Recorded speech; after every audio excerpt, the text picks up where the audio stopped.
Hi everybody, Andy here again with my fantastic and amazing friend Douglas Kenny, the host of Relentless and Unstoppable. I'm possible, not impossible.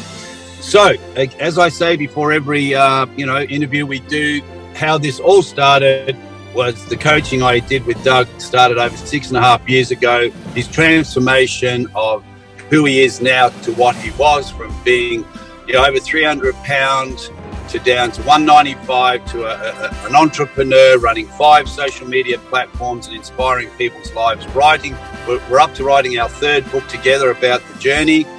And we have a wonderful guest on today. He's been a really long time friend of mine from Australia, Kryssie. And I'll hand it over to you, Doug, to introduce the beautiful Kryssie. It's a pleasure to have you, Kryssie, on Relentless and Unstoppable, and especially with a younger looking Andy. Fair enough. Yeah. So how are you doing, Kryssie? I'm fabulous. Thank you so much. I'm really grateful for the opportunity to chat to both of you on this platform. And I'm so excited for you, Douglas, to have this amazing podcast up and running, and YouTube channels. I've been sort of having a look at you and what you've been doing. So it's so inspirational. And thank you for putting all of your amazing words out there for people to listen to and to be inspired by. It's incredible. What he said. Just letting people know, because not that you won't know, but Doug said about the facial hair. I had to shave it all off for headshots, so it's a little weird looking at the small lip and all that sort of thing. But oh well, that's what you got to do. No, you're still handsome. You're still handsome. Don't worry about it. Yeah, don't hide from the beard. I said you're still very handsome, so don't worry about it. Yeah, thank you. It's all good. Definitely. But I will admit, however, that when Andy came on air, there was a part of me that was wondering, who the hell is this? Yeah, thanks, mate. Hey, Kryssie, let's go back. When did we actually... You're in Adelaide, South Australia. I'm in LA. Doug's in Arizona. Yeah. When did we meet? How many years ago was it? Oh, look, I was kind of trying to figure that out, to be honest. I feel like it's about 6 years ago, maybe around the same time as you met Doug, to be honest. Right.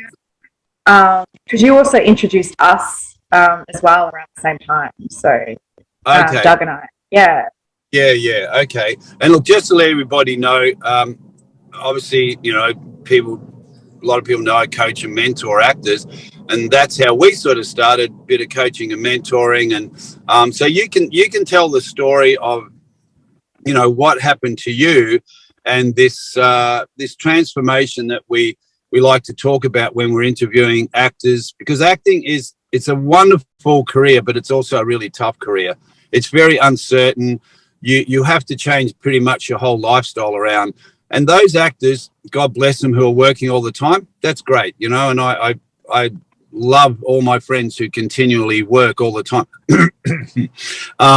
So, and that's easy. But when you're in that position where you work, you don't work, you work, or you're trying to get work, it's difficult. You got to have a part-time job. It gets a bit depressing when you get rejected, but you're not being rejected. It's just part of the business. But It's tough. So your journey from when we started coaching to where you are now. Oh, it's a massive one, as it always is, I guess. I was fortunate enough to have an opportunity to do your course, Andy, through Some Casting, where we talked about the actor's hygiene, and it really, everything you said during that intensive class was it all spoke to me, and it all made me sort of decide that I to start taking charge a little bit more of my acting career at the time. And I was about to go, basically I was about to go to Melbourne to start this other journey, which was, because I'm also an artist. So we had this opportunity to do an art show over in Melbourne. And so Andy was going to be over there at the same time. Yes, that And was. I forgot about that. That was amazing. That was right in the middle of the class. Yes. yes, yeah. So we basically met over in Melbourne, and I reckon we spoke for about, I want to say about 3 hours, just nonstop Yeah. about what we both wanted to achieve in our lives. It was a fantastic conversation. Now I remember even us being like, okay, I guess we should go because we've got other things we need to do. But it was a real good connection. And Can I jump in there for a minute? Yeah. You know the art thing, and just to explain to people how that happened, right? So we were coaching over Zoom, weren't we? I think. Yeah, we did When over Zoom as well. Yeah. yeah, and Yeah. so you would. I get actors to do a bit of poetry, writing, art, and I'm looking at your art and going, "Is that you doing that?" I said, "That's amazing," because I think there was a picture in the background. I said, "Who did that?" And you said, "That's mine." I went, "Holy cow, that's amazing!" Yeah. So you started doing some drawings, and then you said Yeah. one day you're squiggling at work, and someone looked over your shoulder and said, "Oh my God, that's wonderful!" And I think you made up invitation cards for them for an event, right? Yes. Yes. Exactly. Yep. And then I said to you, "Hey, this is really good.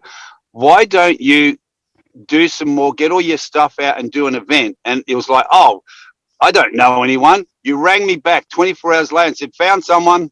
And Yeah. you created a little art show out of our coaching. And why I say that is got nothing to do with me. I just saw something, you saw it, but we get so blocked up with views and things and everything going on in life.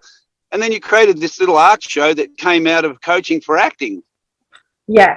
Yeah. It's And about your putting that artwork's experience amazing. out there.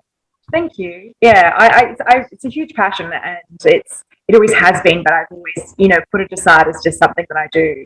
I was calling it to you. I said, oh, I just doodle. That's all I do. And you were like, no, that's art. I was like, You oh, know? okay.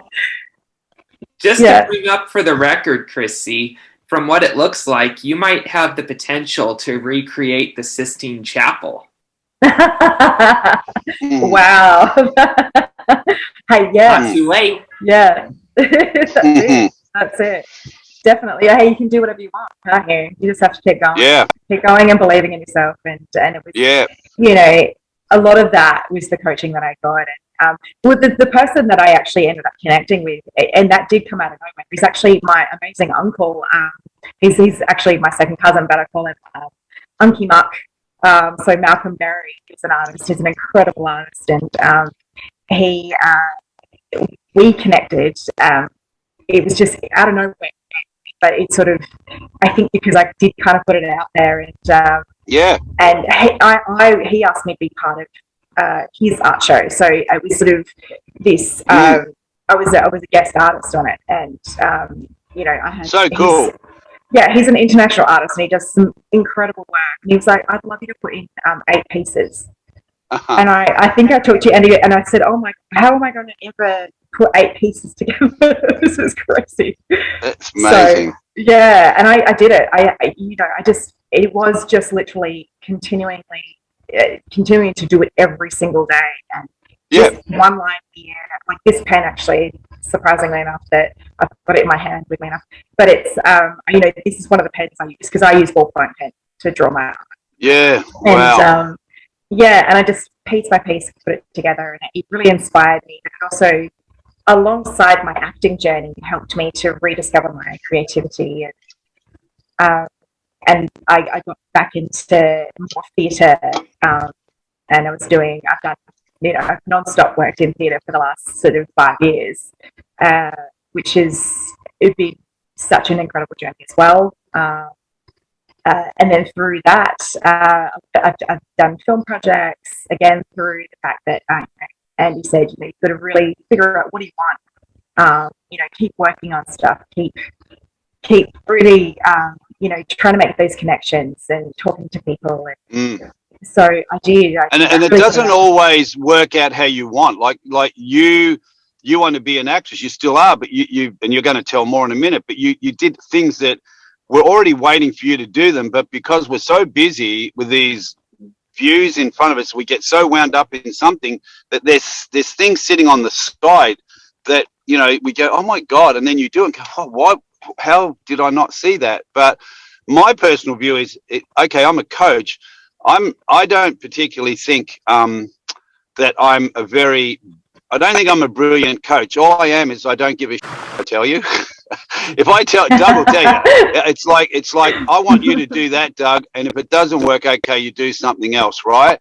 But the point is, it's a good coach will just stand by as a boot camp sergeant and just, because I'm not an expert in any of the things I tell people, I'm just telling you to do it.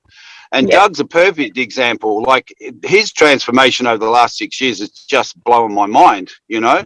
And yes, I can take little credit as the coach, but the credit's got to go to you, and it's got to go to Doug, because what you did is you never stopped taking action. You just kept actioning. And if it failed, you took action and do something else. If it failed, you kept taking action. That's the way you do. You just keep going. You get pissed off and then you keep going. And then something great happens and then you get pissed off again. You keep going, you know?